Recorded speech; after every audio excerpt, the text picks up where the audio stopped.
جی ناظرین، بریک کے بعد آپ کو خوش آمدید کہتے ہیں۔ افغانستان کو تسلیم کرنے کا معاملہ گزشتہ حکومت میں بھی بڑا سامنے آیا کہ جی کون پہل کرے گا اس حوالے سے۔ ابھی تک کسی اسلامی ملک نے افغانستان کی حکومت کو تسلیم نہیں کیا۔ اب وزارت خارجہ جو ہے وہ بلاول بھٹو زرداری صاحب کے پاس جا رہی ہے۔ وزیر مملکت برائے خارجہ ہینا ربانی کھر ہیں، اور اس پارٹی کی اپنی ایک طالبان کے حوالے سے پالیسی رہی ہے۔ ان کے دور کے اندر طالبان کے اور پاکستان کے حکومت کے تعلقات کی نوعیت کیا ہو سکتی ہے؟ بہتری ہوگی یا اسی طریقے سے تعلقات قائم رہیں گے، اور یہ سب کیا توقعات ہیں آپ کو؟ دیکھیں، میں آپ کو پتہ مایوس آدمی نہیں ہوں۔ ہاں، پاکستان میں جتنی اسلامی دفعات بھٹو صاحب لے کے آئے ہیں اور جتنا جہاد کے اندر کنٹریبیوشن بھٹو صاحب کا، بے نظیر بھٹو صاحب، کسی اور کی نہیں، اور طالبان کو بنانے والے بھی کسی اور کی نہیں۔ دیکھیں، کس کو سب آئیڈیل ہونا چاہیے تعلقات۔ ان کو تو کہنا چاہیے طالبان خان تو یہ ہیں۔ قادیانیوں کو اقلیت انہوں نے قرار دیا، جمعے کی چھٹی انہوں نے کی، شراب پہ پابندی انہوں نے لگائی، ریس کورس پہ پابندی انہوں نے لگائی، جوئے پہ پابندی انہوں نے لگائی، تمام چیزیں۔ یہ ذوالفقار علی بھٹو کے زمانے اسلامی آئین انہوں نے دیا، خاص طور پہ سود کے معاملے کا۔ اس کے بعد بھٹو کے دور کے اندر سب سے پہلے دو مجاہد، پروفیسر برہان الدین ربانی اور پروفیسر گلبدین احمدیار تشریف لائے، اور میجر ہوتے تھے نصیر اللہ بابر، جن کے حوالے کیا گیا۔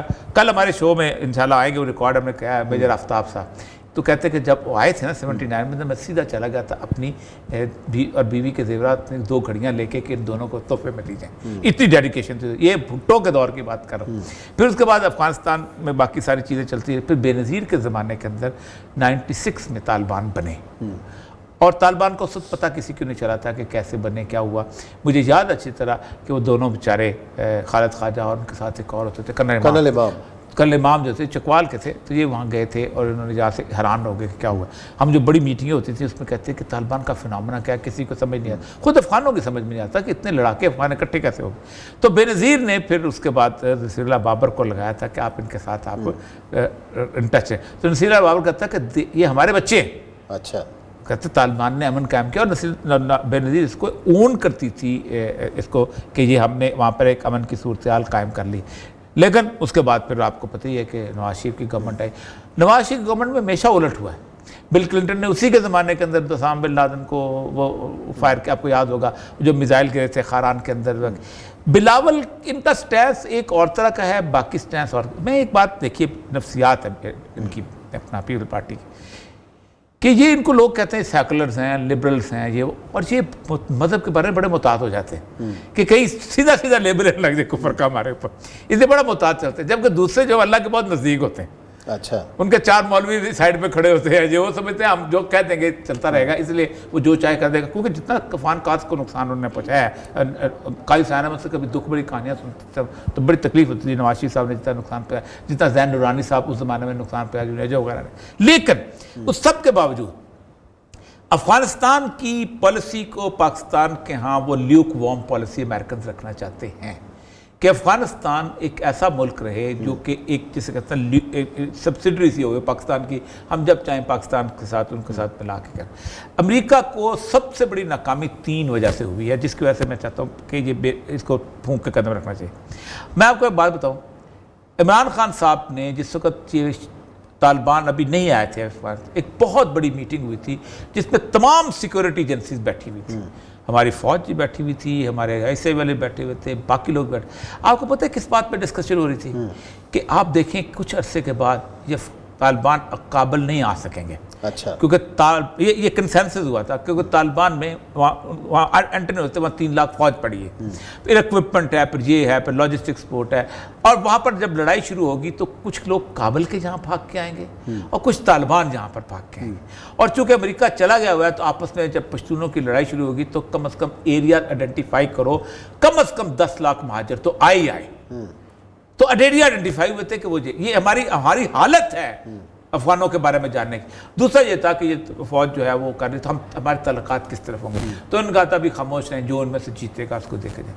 ٹو اٹر سرپرائز، بائیڈن کی آنکھ میں آنسو تھے جب اس نے کہا تھا کہ this was the best possible army one can ever develop. بہترین فوج تو 3.5 لاکھ نے بنائی تھی، اس سے بہتر فوج نہیں ہو سکتی۔ Best possible training they have and equipment they have، بہترین اسلحہ ہم نے ان کو دیا، بہترین سیٹلائٹ لاجسٹک سپورٹ۔ یہ اگلے دن ٹھس ہو گئے، اور کابل میں جس وقت تو بڑھنا شروع ہوئے ہیں، آپ سوچیں امریکنز بڑھنا شروع ہوئے تو سب سے پہلے بلنکن کو بلایا گیا تھا اس میں کانگریس میں. اس نے کہا دماغ خراب ہے تمہارا، ہمیں تمہیں دھوکہ دیا کہ وہاں فوج لڑے گی، وہ تو 20,000 بندہ جو ہے وہ آ گیا ہے، اس کو ویزے ایشو کرو. اور آپ کو پتا ہے کابل ایئرپورٹ پہ پاگلوں کی طرح بھاگے تھے لوگ، اور طالبان دیکھ رہے تھے یار ان کو ہو کیا گیا ہے، یہ ایسے جیسے بکریوں کو باڑا کھولتے ہیں ویسے بھاگے. طالبان نے لیٹر لکھا ہے شہباز شریف صاحب کو، اچھا ان کا خنداز صاحب کا ذاتی لیٹر ہے وزیر اعظم وزیر اعظم افغانستان نے، اور ان کو خوش آمدید کہا ہے کہ ہمارے تعلقات بہتر ہونے چاہیے. پاکستان کی فارن آفس کو، پاکستان کی انفارمیشن ڈپارٹمنٹ کو اس کا جواب دینا چاہیے. یہ نہیں ہے کہ بلاول بھٹو آزاد ہے وہ خود آ کے آئے گا تو دے گا، یا نرمانی خیر اس کی منسٹری میں فاطمی کو تو گھسا دیتے ہو، اپنا لوچ تل دیتے ہو، اس کو بھیج دیتے ہو، پھر واپس بھی لے لیتے ہو، بغیر تلے بھی واپس لے لیتے ہو. لیکن آپ کو یہ نہیں آتا کہ اور کچھ نہیں، صرف اس لیے ڈرتے ہوئے کہ ہم نے جواب دے دیا یا ہم پوچھ کے دیں گے.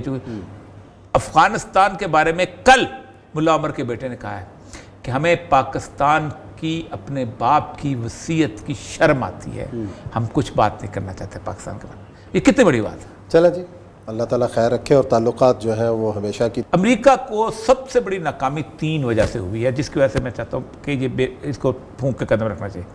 میں آپ کو ایک بات بتاؤں، عمران خان صاحب نے جس وقت طالبان ابھی نہیں آئے تھے، ایک بہت بڑی میٹنگ ہوئی تھی جس میں تمام سیکورٹی ایجنسیز بیٹھی ہوئی تھی، ہماری فوج بھی بیٹھی ہوئی تھی، ہمارے ایسے والے بیٹھے ہوئے تھے، باقی لوگ بیٹھے. آپ کو پتہ ہے کس بات پہ ڈسکشن ہو رہی تھی؟ کہ آپ دیکھیں کچھ عرصے کے بعد یہ طالبان کابل نہیں آ سکیں گے. اچھا، کیونکہ یہ کنسنسس ہوا تھا، کیونکہ طالبان میں وہاں انٹر نہیں ہوتے، وہاں 3 لاکھ فوج پڑی ہے، پھر اکوپمنٹ ہے، پھر یہ ہے، پھر لاجسٹک سپورٹ ہے، اور وہاں پر جب لڑائی شروع ہوگی تو کچھ لوگ کابل کے جہاں بھاگ کے آئیں گے اور کچھ طالبان جہاں پر بھاگ کے آئیں گے. اور چونکہ امریکہ چلا گیا ہوا ہے تو آپس میں جب پشتونوں کی لڑائی شروع ہوگی تو کم از کم ایریا آئیڈینٹیفائی کرو، کم از کم 10 لاکھ مہاجر تو آئے. تو ایریا آئیڈینٹیفائی ہوئے تھے کہ وہ یہ ہماری حالت ہے افغانوں کے بارے میں جاننے کی. دوسرا یہ تھا کہ یہ فوج جو ہے وہ کر رہی تو ہمارے تعلقات کس طرف ہوں گے. تو ان کا تھا بھی خاموش رہیں، جو ان میں سے جیتے گا اس کو دیکھے جائے. ٹو اٹر سرپرائز بائیڈن کی آنکھ میں آنسو تھے جب اس نے کہا تھا کہ this was the best possible army one can ever develop. طرح اچھے بھی ہوں اور پاکستان اور افغانستان دونوں کے اندر خوشحالی ہے. اسی نوٹ کے ساتھ پروگرام ختم کرتے ہیں. کل انشاءاللہ پھر ملاقات کریں گے. اپنا بہت خیال رکھیے گا. اللہ حافظ.